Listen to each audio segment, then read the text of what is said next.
En este caso, la dignidad de las víctimas fue dañada, dado que los explotadores aprovechaban de la vulnerabilidad de las víctimas.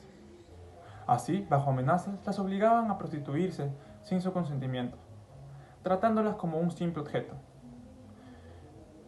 En primer lugar, es evidente que la dignidad de las víctimas está siendo denigrada, donde están siendo utilizadas como objetos o mercancías.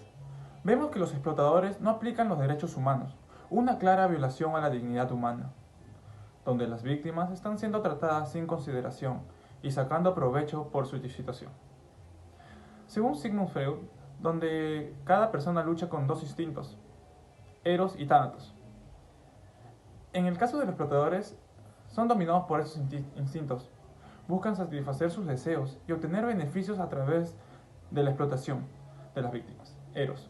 Por otro lado, muestra una falta de empatía y desprecios por la vida y la dignidad de las personas que explotan, entre comillas, tánatos. Es probable que los explotadores lleven cargo de conciencia debido a su mal actuar, la cual ellos justifican de cualquier forma, pero en el fondo saben que están haciendo daño, violando los derechos y causando un daño irreparable.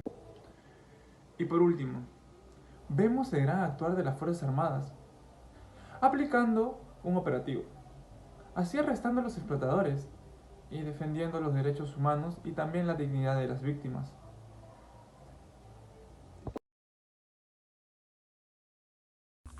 Dentro del caso mencionado hay una amplia recopilación de comportamientos que forman parte de la moral y por lo tanto la ética de los causantes del problema, los explotadores, quienes actuaron de una manera repugnante al obligar a 164 mujeres a ofrecer un servicio sexual. Según Adela Cortina, la ética trata de la formación del carácter de las personas. En este contexto, la banda criminal no tiene ética, porque la vida de las mujeres es totalmente afectada, prohibiéndoles el derecho a tener una vida digna e integridad. Si bien es cierto, según Sabater, la ética se vincula a la palabra libertad, también hace énfasis en que se basa en la responsabilidad, puesto que depende de nosotros. Claro está que pertenece a cada uno y hay una gran libertad de tomar una decisión, pero siempre se debe de diferenciar entre aquello que está mal y lo que no.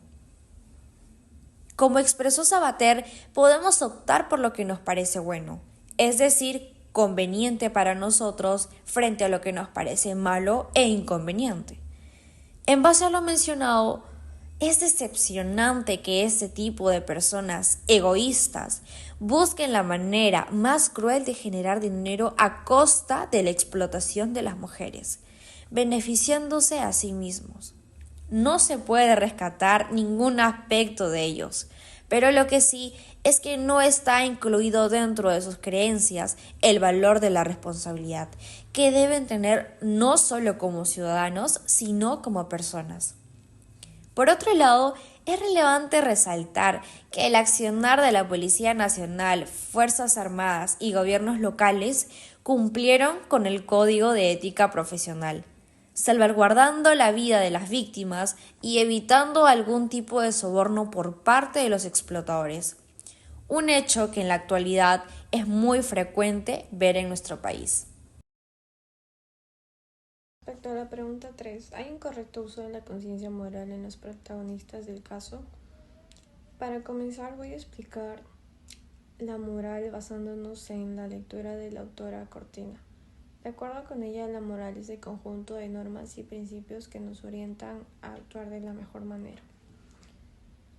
En relación con este caso, esto se puede expresar de la siguiente forma.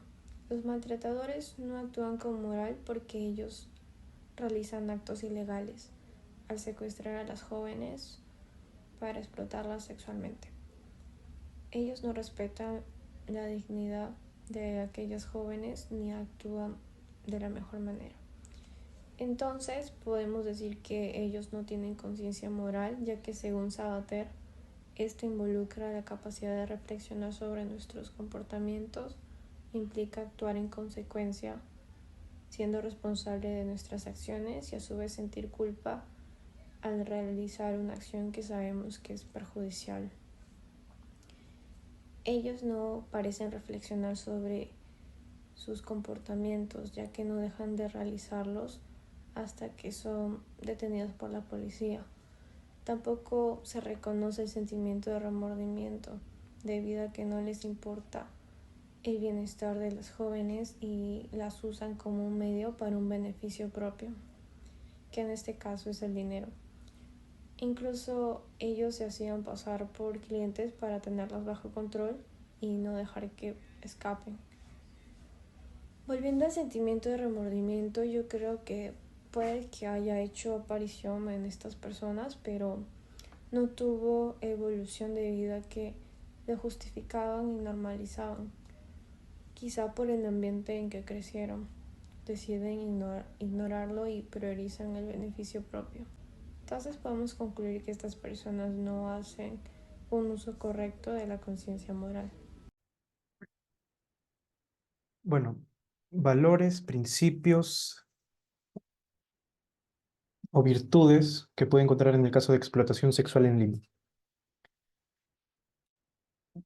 Bueno, lo primero es la empatía. La empatía es algo que carecen mucho los explotadores sexuales en este caso, porque no se ponen en los zapatos de las personas que están siendo prostituidas, porque lo único que les importa es el dinero para ellos, ¿no? Después, la conciencia moral. La conciencia moral es discernir entre lo bueno y lo malo, algo que les falta a estas personas porque no les importa infligir daño a otras personas con tal de conseguir lo que quieren. Después, la honestidad. En estos casos también estas personas, en específico mujeres, son llevadas a sitios o a otros lugares de cierto país con mentiras para poder trabajar en un trabajo honesto, pero que al final se terminan prostituyendo y son amenazadas de muerte, ¿no? Por lo cual lo único que les queda es trabajar de eso y este, por amenazas, básicamente. Después la dignidad. La dignidad de parte de los explotadores sexuales hacia las mujeres se las quitan básicamente, porque ya no son personas, sino que son objetos. Y eso nunca se va a querer de un ser humano, ¿no?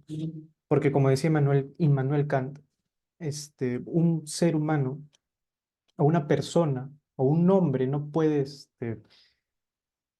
hacer que la otra persona sea un medio para conseguir algo, como estamos hablando anteriormente.